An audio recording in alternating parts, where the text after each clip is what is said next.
श्रेया जो सुबह केमिस्ट्री की मिस्ट्री सुलझाने में लगी रहती थी, स्कूल से आकर बहुत थक गई थी। सोचा चलो आज खूब सारे मिल्क की चाय बना के पीते हैं। वो बहुत खुश थी, लेकिन जैसे उसने फ्रिज का डोर ओपन किया, अरे ये क्या हुआ? दूध तो ख़राब हो चुका है और इसमें से तो बदबू आ रही है। ओह गॉड, इट्स स्टिकिंग। लेकिन ये कैसे हुआ? दूध तो फ्रिज के अंदर रखा था, वो भी स्टील के कंटेनर में, कैसे ख़राब हो गया?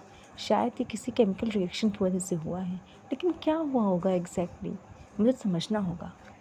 फिर वो थोड़ा उदास होकर बैठ गई और याद करने लगी अपने टीचर के द्वारा बताए गए स्टेटमेंट को, जब वो पढ़ा रही थी कि मॉलिक्यूल्स जब एयर के प्रेजेंस में होते हैं तो वाटर और हीट से रिएक्ट करके अपने आप को ग्रोथ कर लेते हैं, जिससे नए नए अपनी वेरिएंट्स बना लेते हैं और उनमें डेवलपमेंट होने लगता है और वो कीड़े बन जाते हैं, जिससे वो पदार्थ खाने लायक नहीं रहता है और हमारे खाने से कई रोग हो सकते हैं, हम बीमार पड़ सकते हैं।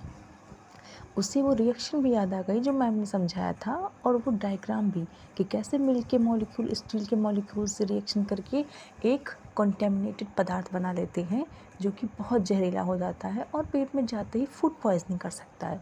वह तुरंत समझ गई।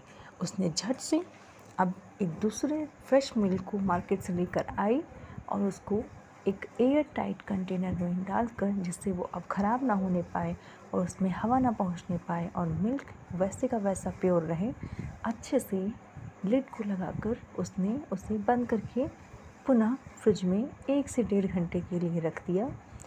ठंडे होने का वेट करने लगी। कुछ समय के बाद जब फ्रिज से आवाज़ आई, जब क्योंकि उसने टाइमर लगा रखा था ठंडे होने के लिए, तो उसने जाके देखा, दोबारा फ्रिज को निकाला। वाह, फ्रेश मिल्क तो अभी भी उतना ही फ्रेश और प्योर है, और वाह मीठा भी कितना है। वह समझ गई कि केमिस्ट्री हमारी डेली लाइफ की प्रॉब्लम्स को हमेशा सॉल्व करती है। आवश्यकता है इसे ध्यान से समझने की और इसके पीछे के रीजंस को जानने की। अपने आप को अवेयर करिए और केमिस्ट्री की मिस्ट्री में इंटरेस्टिंग लाइफ जिए। Thank you.